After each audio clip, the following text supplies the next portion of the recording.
Welcome. In this video we'll explore why it's important to align your values with your financial decisions. Also, we'll explain how financial independence can really change your life.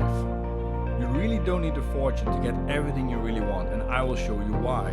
I will share with you some practical strategies that empower you to take control of your finances and break free from stress. This video isn't just about numbers and budgets, it's about reclaiming your life.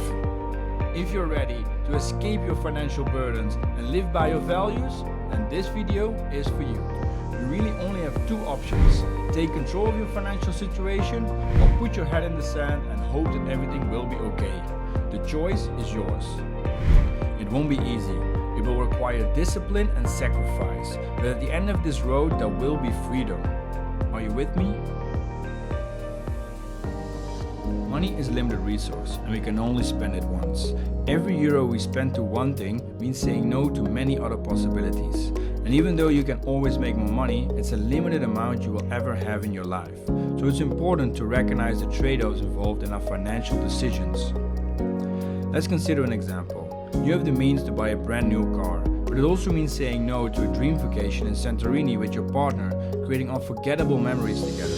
I'm not suggesting choosing the car is the wrong choice, but rather reflect on what you're saying no to and make sure that your choices align with your values and priorities. To make the best choices, we need to engage in critical thinking, based on our values and what really brings us joy. It's about prioritizing our experiences and investments with our long-term goals. So before making financial decisions, take the time to practice critical thinking. Consider what truly matters to you to be sure you're making the right choice. A well-known concept in economics is the law of diminishing returns. It's often explained using the example of hiring employees. Initially, when a restaurant hires one more employee, the profit may double. But if you hire two more, the increase in profits will be smaller. And if you hire even more, it might even lead to negative returns.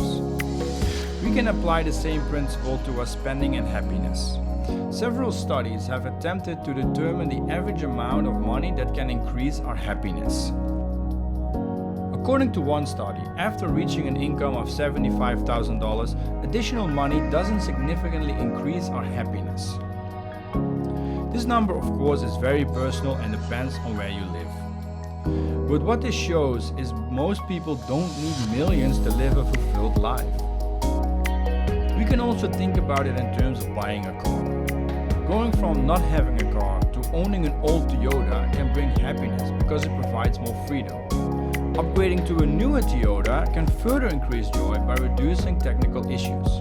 However, upgrading from a 3-year-old car to the newest model might not bring additional happiness. It could even have a negative effect, as you might stress of potential theft and scratches. However, many people keep upgrading stuff because of their ego, or they feel they need to keep up with their neighbors. Too often, people buy things they don't need with money they don't have to impress people they don't like. Don't fall for this trap. It's important to understand this concept and find our enough point. We need to strike a balance between enjoying what we have and pursuing meaningful experiences, rather than keep gaining more and more stuff without getting much more happiness in return. Let's find out what your values are by describing your ideal life in 5 years. If you have a partner, it's important to include your partner with this exercise. Don't think about what it will cost, but think about what will make you really happy. Keep this in mind. Perfection is achieved not when there's nothing more to add, but when there is nothing left to take away. Here are some questions that will help you define your ideal life. Where do you want to live? What car do you need? How much will you travel? What social contacts are important? Family, friends? How often do you see them? What will you be doing? Same job as now? How would you like to spend your time really? How is your financial situation? What level of financial stability and security do you desire in your ideal life? How is your health, physically and mentally? Are you happy with the current situation? If you do this right, the exercise should be fun and get you excited about the future. When you're done with this exercise, you will realize that some of these points feel more important to you than other points. That's why, when you're done with the exercise, rank all the points from most important to least important. Now you know what's important to you. Now make sure that your financial decisions reflect that. Looking at personal finances as solely saving money and waiting until you're 70 years old to enjoy it is not the only option. Instead, consider personal finance as a means to provide you with freedom, opportunity, and choices. By taking control of your finances, you can avoid the stress of wondering how you will pay your bills. This is known as financial independence, where your passive income grows to cover all your expenses. Financial independence is achievable for everyone, even though the timeline may vary depending on your circumstances. Regardless of where you start, there are 3 fundamental steps to reach this goal. These steps are applicable to everyone. Step 1. Grow the gap. This means increasing the difference between your income and expenses.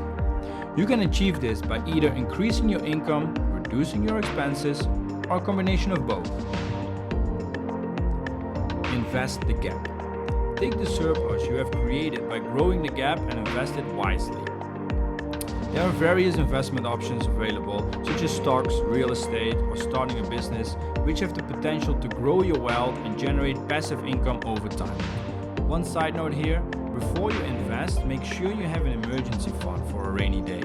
Normally this is between 3 to 6 months of your expenses. Step 3. Repeat the process. Grow the gap, invest the gap, and repeat. The ultimate objective is to reach a point where your passive income covers all your expenses. This milestone grants you the freedom to pursue your passions, spend quality time with loved ones, and enjoy life on your terms. So your first steps are to track your income and manage your expenses. After that, make a plan to grow the gap, invest the gap, and repeat. Lowering your expenses, increasing your savings, and making good investment choices are really too big of topics to discuss in this video. However, if you find this video informative, don't forget to like and subscribe, and in the comment section below, please put a topic that you would like to know more about so I can make my next video about that. Your feedback really means a lot to me. Thank you for watching and have a great day.